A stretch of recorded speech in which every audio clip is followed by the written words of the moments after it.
In this video, I'm going to walk through upgrading the NetScaler console to the latest version that is a license activation service compatible. Before doing any of this, I would recommend taking a snapshot. So first thing we need to do is go to Citrix Downloads and go to the NetScaler Console section. Once in there, scroll down. So under the NetScaler Console releases, 14.1, we should see the build 66.55. Click on that. And scroll down again. Right at the bottom, we should find the firmware. There we go, we've got a link there to the firmware at the bottom. We just need to drop that down. As you can see, here are the images for the different hypervisors, but we need to, right at the bottom, we're going to click on this firmware one here, and then click on the download package for the NetScaler Console upgrade package, the 774 megabyte one. So click on that one to download the file. Just select the agreement, click yes on that, and the NetScaler Console will then download.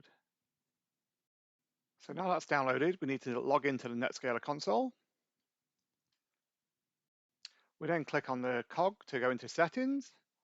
Then we need to go into the administration menu, which is at the top, there under performance. Click on administration and then click on upgrade NetScaler console. Next, we have to find our upgrade file, the TGZ file that we downloaded. So yeah, click on the build-mas one, that's the NetScaler console file.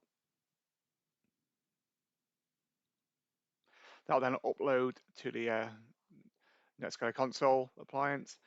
It will be deleted once the install has taken place, the upgrade I should say. So we just need to click on the upgrade button now. It shows you the version it's on and the version it's going to. So just click upgrade, click yes again. And then we get the upgrade wizard showing, shows you the progress of it all. That should then just fly through. It took, I think, about 30 minutes, 40 minutes, I think it was actually in total. It took me to do this one.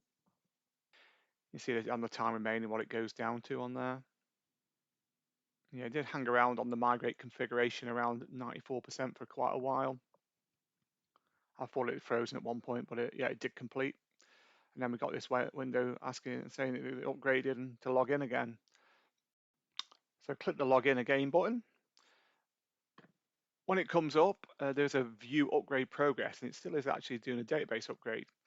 So if you click on the view upgrade progress link, it then shows you the components that it was still upgrading. So all you just need to do is wait for the database migration to complete. It's just at 63% here, doesn't take long. The database migration status has now reached 100%, so it's all completed. So if you look through what they are, you can see they've all got to 100% in there. Just click close on that. And now that's our upgrade all done. NetScaler is on 14.1, 66.55.